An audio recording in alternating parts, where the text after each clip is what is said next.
السلام علیکم۔ میرا نام مراد تھا اور آزاد کشمیر کے ایک گاؤں کا رہائشی تھا۔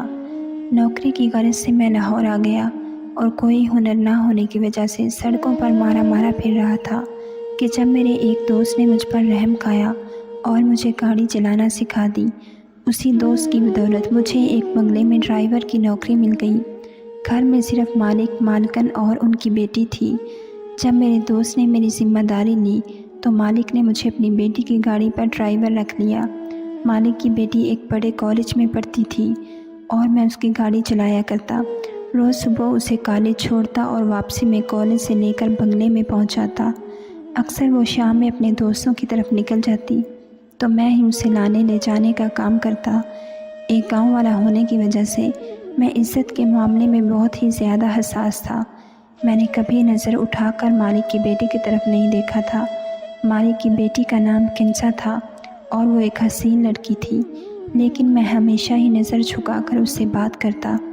میرے لیے تو میرے مالک اور مالکن قابل احترام لوگ تھے جنہوں نے مجھے کام دے کر میری مشکل آسان کر دی تھی۔ میں مالکن اور مالک سے بہت زیادہ عقیدت رکھتا تھا کیونکہ وہ دونوں ہی نیک تھے۔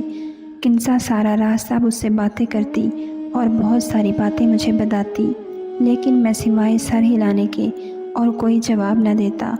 وہ بلا کی ذہین تھی اور ہر کلاس میں اول آتی۔ کنسا بی بی منہ میں سونے کا نوالہ لے کر پیدا ہوئی تھی۔ مالک ان کی ہر بات فوراً ہی پوری کر دیتے۔ کنسا نے نئی گاڑی کی فرمائش کی تو مالک نے فوراً ہی انہیں نئی گاڑی خرید کر دے دی۔ کنسا بی بی مجھے کہنے لگی کہ دیکھو، میں نے تمہارے لیے نئی گاڑی لے لی ہے۔ ان کی بات سن کر میں مسکرا دیا۔ وہ اکثر ہی باتوں میں مجھے چھیڑتی اور میرے ساتھ فری ہونے کی کوشش کرتی، لیکن میں کبھی اپنی حد سے تجاوز نہ کرتا۔ کنسا جب بھی خریداری پر جاتی تو وہ میرے لیے بھی کچھ نہ کچھ ضرور لے کر آتی۔ اسے معلوم تھا کہ میری بہن کی شادی ہونے والی ہے۔ وہ میری بہن کے لیے بھی کچھ نہ کچھ خرید کر دیا کرتی کہ یہ اس کی شادی کے لیے گاؤں بھجوا دو۔ میں ان کی عادت اور اخلاق سے بہت متاثر تھا، لیکن مجھے کیا خبر تھی کہ یہی کنسا بی بی ایک دن میرے کردار کو پاش کر دے گی۔ کنسا کی کم عمری میں ہی شادی ہو گئی تھی اور وہ شادی ہو کر اپنی خالہ کے گھر جانے والی تھی۔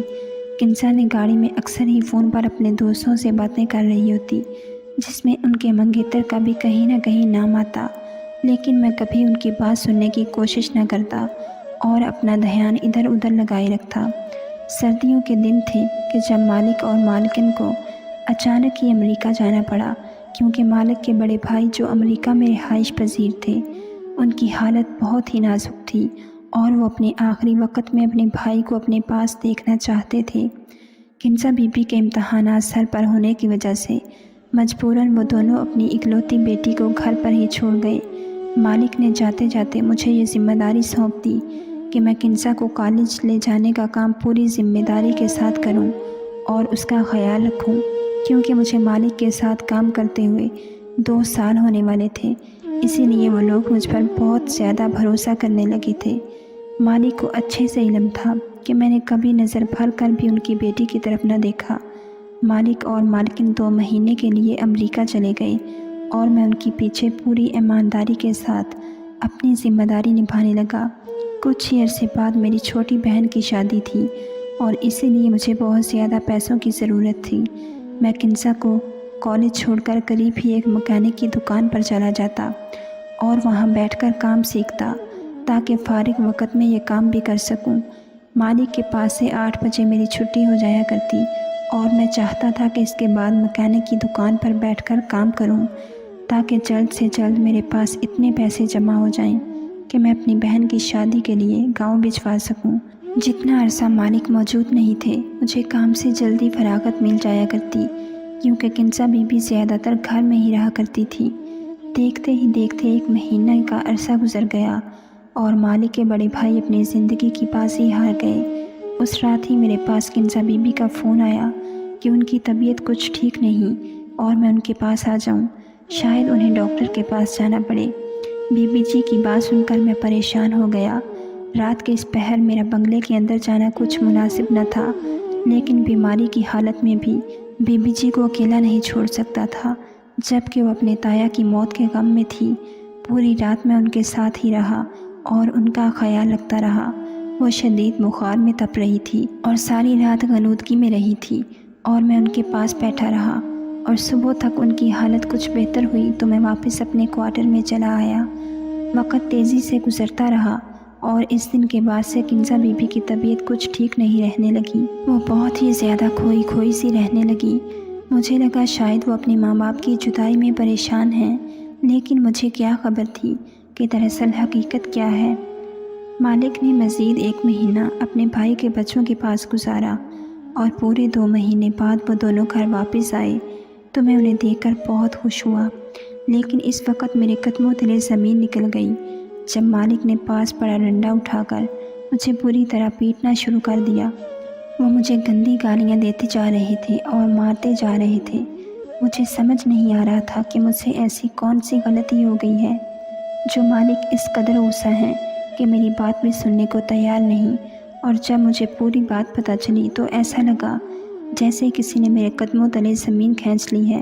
کنزا بی بی نے مجھ پر یہ الزام لگایا تھا کہ میں نے ان کے ساتھ زبردستی کی ہے اور وہ اب امید سے ہیں، اور یہ بات ڈر کے مارے انہوں نے اپنے ماں باپ کو فون پر نہیں بتائی کہ میں انہیں کوئی نقصان نہ پہنچا دوں۔ میں نے حیرت سے کنزا بی بی کو دیکھا جو کمال ٹھٹائی سے جھوٹ پر جھوٹ بول رہی تھی۔ میں تو کنزا بی بی کو بہت ہی سیدھا سادہ اور معصوم سمجھتا تھا، لیکن انہوں نے تو میرے ہی کردار کو داغدار کر دیا۔ مالک میری کوئی بات سننے کو راضی نہ تھے اور کنزا بی بی اپنے جھوٹ سے پیچھے ہٹنے کو تیار نہ تھی۔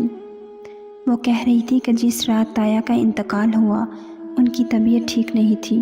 انہوں نے مجھے کمرے میں بلایا تھا۔ انہیں لگا کہ شاید انہیں ڈاکٹر کی ضرورت ہے، لیکن میں اسپتال لے جانے کی بجائے ان کے ساتھ غلط کام کر بیٹھا۔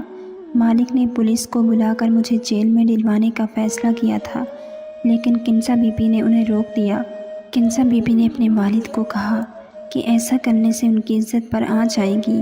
کنزا کے والد مجھے نوکری سے نکال چکے تھے اور میں بہت ہی زیادہ پریشان تھا۔ میرے پاس کرنے کے لیے کوئی کام نہ تھا اور اتنی جلدی مجھے دوسری نوکری بھی نہیں مل رہی تھی، جبکہ میری بہن کی شادی سر پر آ گئی تھی۔ میں مالک کے دیے ہوئے سرونٹ کوارٹر میں رہتا تھا اور اب میرے پاس رہنے کے لیے بھی کوئی جگہ نہ تھی۔ اسی لیے میں مجبور ہو کر دوبارہ مالک کے در پر آ گیا اور انہیں اپنی بے گناہی کا یقین دلانا چاہا، لیکن مالک نے میرے سامنے ایسی شرط رکھی کہ میرے ہوش اڑ گئے۔ مالک نے مجھ سے کہا کہ تمہیں کنزا سے کچھ مہینے کے لیے شادی کرنا ہوگی۔ جب بچے کی پیدائش ہو جائے تو پھر تم اسے گھر چھوڑ کر چلے جانا۔ ہم نے بچہ ضائع کروانے کی بہت کوشش کی، لیکن سب ڈاکٹروں نے یہی کہا کہ اس عمل میں کنزا کی موت ہو سکتی ہے اور میں اپنی اکلوتی بیٹی کو کھونا نہیں چاہتا۔ کنزا کا منگیتر بھی اسے چھوڑ کر چلا گیا ہے، اور اس سے پہلے کہ زمانے میں ہماری بدنامی ہو، ہم کنزا کو تمہارے ساتھ رخصت کر دیں گے اور تم اسے اپنے ساتھ اپنے گاؤں لے جانا۔ جب بچے کی پیدائش ہو جائے گی تو اس کے بعد ہم کنزا کو واپس لے لیں گے۔ میں جانتا تھا کہ یہ بچہ میرا نہیں ہے اور کنزا نے جھوٹ بولا ہے، لیکن اس کے باوجود میں اس پر راضی ہو گیا کیونکہ مجھے اپنی بہن کی شادی کے لیے پیسوں کی ضرورت تھی، اور فی الحال اتنے پیسے مجھے صرف مالک ہی دے سکتے تھے۔ اسی لیے میں نے کنزا سے شادی کرنے کے لیے حامی بھر لی اور اس کے ساتھ نکاح کر کے اسے گاؤں لے آیا۔ کنزا بہت خاموش تھی۔ میں نے بھی گاؤں پہنچنے تک سارا راستہ اسے کوئی بات نہ کی۔ نکاح کے فوراً بعد ہم دونوں گاڑی کے ذریعے گاؤں آ گئے۔ میری ماں اور گھر والے کنزا کو دیکھ کر حیران رہ گئے، اور جب میں نے اپنی ماں کو بتایا کہ میں نے شادی کر لی ہے تو میری ماں حیران رہ گئی اور کہنے لگی کہ اتنی بڑی بات تو نے مجھے بتائی نہیں۔ تیری شادی کو لے کر میرے کتنے ارمان تھے، لیکن پھر کنزا کی موجودگی کو محسوس کرتے ہوئے میری ماں خوش ہو گئی اور کنزا کو پیار کرنے لگی۔ کنزا خوبصورت تھی۔ اتنی پیاری اور کم عمر بہو دیکھ کر میری ماں کی ساری شکایتیں دور ہو گئیں اور وہ کنزا کو میرے کمرے میں لے گئی اور اسے گاؤں کی عورتوں کی طرح سجانے لگی۔ میں بہن کی شادی کے انتظامات دیکھنے لگا اور شام ڈھلے جب کمرے میں آیا تو کنزا دلہن کے روپ میں میرے بستر پر بیٹھی ہوئی تھی۔ میں اسے دیکھ کر ششدر رہ گیا۔ وہ کوئی حور پری معلوم ہوتی تھی۔ پہلی نظر میں ہی میں اپنی بیوی پر دل ہار بیٹھا، لیکن میں کیسے بھول سکتا تھا کہ میری اسی بیوی نے مجھے کس طرح بدکار ثابت کیا ہے۔ میں اس کے قریب بیڈ پر آ کر بیٹھا تو وہ خوف کے مارے لرزنے لگی۔ وہ اچھے سے جانتی تھی کہ اس نے مجھ سے کس طرح شادی کی ہے۔ میں اس سے پہلے کہ اس سے کچھ کہتا وہ خود ہی رونے لگی اور میرے قدموں میں بیٹھ گئی۔ اس کے آنسو میرے دل پر گر رہے تھے کیونکہ میں نے اسے ہمیشہ ہی بہت مخلص اور اچھا پایا تھا۔ کنزا روتے ہوئے مجھ سے کہنے لگی کہ اس نے جو الزام مجھ پر لگایا ہے اس کے لیے شرمندہ ہے اور اسے اپنی غلطی کا پوری طرح احساس ہے، لیکن یہ سب کچھ اس نے مجھے بدنام کرنے کے لیے نہیں کیا بلکہ بہت ہی مجبوری میں کیا ہے۔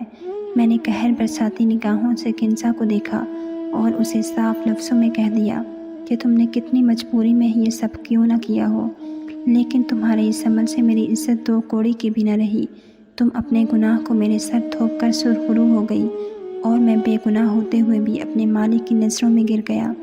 میں چاہ کر بھی تمہیں کبھی معاف نہیں کر پاؤں گا، لیکن میں اتنا کم ظرف نہیں کہ اپنے نکاح میں آئی عورت کے ساتھ کوئی زیادتی کروں۔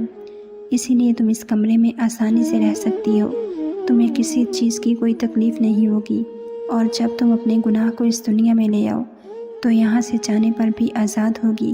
میں خود تمہیں تمہاری اولاد کے ساتھ تمہارے گھر چھوڑاؤں گا۔ میں کنزا کو اپنے قدموں سے اٹھا کر بیڈ پر بٹھاتے ہوئے کمرے سے باہر نکلنے لگا۔ جب کنزا کے لفظوں نے میرے قدموں کو زنجیر کر دیا، وہ کہنے لگی کہ میں نے کوئی گناہ نہیں کیا کہ جس کی پیدائش تک مجھے یہاں انتظار کرنا پڑے، نہ ہی میں نے آپ کو آپ کے مالک کی نظروں میں گرایا ہے، بلکہ آپ کے مالک تو آپ سے بہت محبت کرتے ہیں اور وہ آپ پر سب سے زیادہ بھروسہ کرتے ہیں۔ اسی لیے آپ کے مالک نے اپنی زندگی کی سب سے قیمتی چیز آپ کو سونپ دی ہے اور مجھے یہ حکم دیا ہے کہ میں شادی کے بعد آپ کو ساری حقیقت بتا دوں۔ کنزا کی باتوں نے مجھے حیران کر دیا۔ میں پلٹ کر کنزا کا چہرہ دیکھنے لگا جہاں معصومیت چھائی ہوئی تھی۔ وہ اس وقت ایک 18 سال کی معصوم سی لڑکی تھی جو نہ جانے کن حالات میں گزارا کر رہی تھی۔ کنزا کہنے لگی کہ وہ حاملہ نہیں ہے، بلکہ اس کے والد نے مجھ سے جھوٹ کہا، اور اس کے والد نے یہ سب بہت مجبوری میں کیا ہے کیونکہ وہ اپنی بیٹی کی جان بچانا چاہتے تھے۔ کنزا نے میرے قریب آ کر میرا ہاتھ اپنے ہاتھوں میں تھام لیا اور مجھے اپنے ساتھ لیے بیڈ پر بیٹھ گئی۔ کنزا بہت دھیمے لہجے میں مجھے اپنی سچائی بتا رہی تھی اور میں گم سم سب اس کی بات سن رہا تھا۔ کنزا کہنے لگی کہ اس کی خالہ نے بچپن سے ہی اپنے بیٹے کے لیے اس کا رشتہ مانگ رکھا تھا، اور کنزا کے والد نے اپنی سالی کی اچھی عادت دیکھ کر کنزا کا رشتہ اپنی بیوی کے بھانجے سے کر دیا۔ لیکن وقت گزرنے کے ساتھ کنزا کے والد کو اپنی غلطی کا احساس ہوا کیونکہ کنزا کا منگیتر احمر ماں باپ کا اکلوتا بیٹا ہونے کی وجہ سے بہت زیادہ بگڑ چکا تھا۔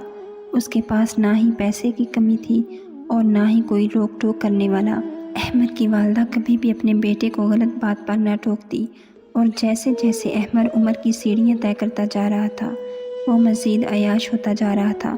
کنزا بتانے لگی کہ جن دنوں اس کے ماں باپ امریکہ گئے ہوئے تھے، احمد نے کئی دفعہ اس کے ساتھ بدتمیزی کرنے کی کوشش کی، اور ایک دفعہ تو وہ شراب کے نشے میں دھت کر آیا اور کنزا پر تشدد کرنا چاہا، لیکن اس نے خود کو کمرے میں بند کر کے بچا لیا، اور جس رات اس کے تایا کا انتقال ہوا اس سے ایک شام پہلے بھی احمد نے اپنے دوستوں کے ساتھ مل کر کنزا کو ہراساں کرنے کی کوشش کی، اور اسی خوف سے وہ بخار میں مبتلا ہو گئی۔ اسے سمجھ نہیں آ رہا تھا کہ وہ اپنے بچاؤ کے لیے کیا کرے، کیونکہ اسے خوف تھا کہ احمد اس کے اکیلے پن کا فائدہ اٹھا کر دوبارہ گھر میں داخل ہو سکتا ہے۔ اس لیے اس نے ساری رات مجھے اپنے کمرے میں بٹھائے رکھا۔ وہ احمد سے کہیں زیادہ میرے کردار پر بھروسہ کرتی تھی۔ اپنے ماں باپ کے واپس آتے ہی اس نے ایک ایک بات اپنے باپ کو بتائی۔ کنزا کے باپ نے احمد کی ماں سے بات کی کہ وہ اپنے بیٹے کو سمجھائیں، جب کنزا سے شادی کرنی ہے تو اس طرح کی حرکتیں کرنے کی کیا ضرورت ہے، لیکن احمد کی ماں نے یہ کہہ کر بات ختم کر دی کہ احمد نوجوان خون ہے اور جذبات میں آ کر جوش مارتا ہے، بچے ہیں، تھوڑی بہت مستیاں تو کرتے ہیں۔ کنزا کیوں اتنے پرانے خیالات کی مالک ہے کہ اپنے منگیتر کے ساتھ کچھ وقت بھی نہیں گزار سکتی۔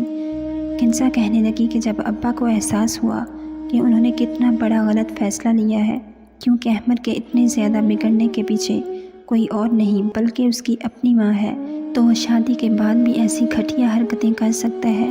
میرے باپ نے جیسے ہی احمد کے ساتھ میرا رشتہ ختم کرنے کی بات کی تو احمد دھمکیوں پر اتر آیا، اور اس نے صاف صاف لفظوں میں کہا کہ وہ مجھے کسی صورت نہیں بخشے گا۔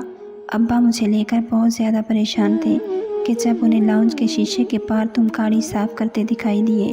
میں نے ابا کو یہ بھی بتایا تھا کہ تایا کے انتقال والی رات تم نے ساری رات بیٹھ کر میری حفاظت کی تھی۔ ابا کو اندازہ ہو گیا تھا کہ تم ایک پختہ کردار کے مالک ہو، اس لیے ابا نے یہ فیصلہ کیا کہ وہ تم سے میری شادی کروا دیں اور احمد سے فوری طور پر چھٹکارا حاصل کر لیں، لیکن احمد یہ شادی اتنی آسانی سے نہیں ہونے دے سکتا تھا۔ اسی لیے ابا نے خالہ کو یہی بات بتائی کہ تم نے میری عزت پر حملہ کیا ہے اور اب میں امید سے ہوں۔ خالہ نے خود ہی یہ رشتہ توڑ دیا کیونکہ وہ عزت دار لوگ ایسی لڑکیوں کو بہو نہیں بنا سکتے تھے جو شادی سے پہلے ہی حاملہ ہو چکی تھی۔ ابا تمہیں پہلے ہی روز ساری حقیقت بتا دینا چاہتے تھے، لیکن ابا کو ڈر تھا کہ اگر تم نے شادی سے منع کر دیا تو وہ کیا کریں گے۔ اسی لیے ابا نے جان بوجھ کر تمہیں دیکھتے ہی مارنا شروع کیا اور تم پر غلط الزام لگایا اور تمہیں نوکری سے نکال دیا، کیونکہ ابا جانتے تھے کہ تمہیں پیسوں کی بہت ضرورت ہے۔ ابا کو یقین تھا کہ تم خود ہی پلٹ کر واپس آؤ گے تو وہ شادی کی شرط رکھ دیں گے۔ ابا کا منصوبہ کامیاب ہو گیا تھا اور جب تمہیں شہر میں کوئی ٹھکانہ نہ ملا تو تم خود ابا کے در پر چلے آئے اور ابا نے شادی کی بات رکھ کر اپنا مسئلہ حل کر لیا، اور ابا نے مجھے رخصت کر کے اسی لیے تمہارے ساتھ گاؤں بھیج دیا تاکہ ان کا بیٹا ہمیں کوئی نقصان نہ پہنچا سکے۔ ابا جانتے تھے کہ تم ایک بڑے ظرف کے مالک ہو اور ساری سچائی جاننے کے بعد تم مجھے قبول کر لو گے۔ ابا کو دنیا کی پرکھ تھی اور ابا پہلے ہی دن سے یہ کہتے تھے کہ تم بالکل بھی لالچی آدمی نہیں ہو بلکہ ایک پختہ کردار کے نیک انسان ہو۔ تم چاہو تو میں یہ بات ثابت کر سکتی ہوں کہ میں حاملہ نہیں ہوں اور نہ ہی کسی نامحرم نے مجھے کبھی ہاتھ لگایا ہے۔ بہت مجبوری میں ابا نے مجھے تمہارے نکاح میں دے دیا ہے اور میں نے اپنے پورے دل سے تم سے نکاح کیا ہے کیونکہ میں خود بھی تمہاری اچھائی کی گواہ ہوں۔ ہو سکے تو مجھے اور میرے باپ کو بس ایک چھوٹ کے لیے معاف کر دو۔ کنزا کی آنکھوں سے آنسو ٹپک رہے تھے اور مجھے ان آنسوؤں میں ایک باپ بیٹی کی بے بسی دکھائی دے رہی تھی۔ میں نے کنزا کو اپنے سینے سے لگا لیا۔ وہ ایک بہت ہی پیاری لڑکی تھی جسے شاید خدا نے اس طرح میرے نصیب میں لکھا تھا۔ میری ماں نے بہن کی شادی کی رسموں کے ساتھ ساتھ میری بھی شادی کی رسم شروع کی۔ میں ہر دن اپنی بیوی کو گاؤں کے رسم و رواج کے حساب سے سجدہ سنورتا دیکھ کر نہال ہو رہا تھا۔ کنزا نے اپنے باپ کو فون کر کے بتایا تھا کہ یہاں ہماری شادی کی رسمیں ہو رہی ہیں، تو کنزا کے ماں باپ بھی خاموشی سے میرے گاؤں چلے آئے اور وہ بھی ہماری شادی میں شریک ہو گئے۔ میرے مالک نے آتے ہی ہاتھ جوڑ کر مجھ سے اپنے کیے کی معافی مانگی، لیکن میں تو انہیں پہلے ہی معاف کر چکا تھا۔ میں خود ایک بہن کا بھائی تھا اور مجھے اچھی طرح اندازہ تھا کہ کوئی بھی باپ یا بھائی اپنی بیٹی کی شادی کسی بھی ایسے شخص سے نہیں کر سکتا جو بدکار اور عیاش ہو۔ ایک بات جو مجھے اچھی طرح سمجھ آ گئی تھی کہ اپنے بچوں کی قسمت کے فیصلے ان کے بچپن میں نہیں کرنے چاہیے، کیونکہ بڑے ہو کر وہ نہ جانے کون سا راستہ اختیار کریں یا ان کے دل میں کسی اور کی محبت کر جائے۔ آپ اس بات سے واقف نہیں ہو سکتے اور آپ کی بہن یا بیٹی اتنی ارزاں نہیں ہوتی کہ آپ اسے کسی بدکار شخص کے ساتھ اسے بیاہ دیں جس کے دل میں کسی اور کی تصویر ہو۔ ناظرین، اگر آپ کو ہماری ویڈیو پسند آئی ہے تو لائک اور شیئر ضرور کیجیے اور ایسی مزید ویڈیو دیکھنے کے لیے ہمارے چینل کو سبسکرائب کر لیجیے۔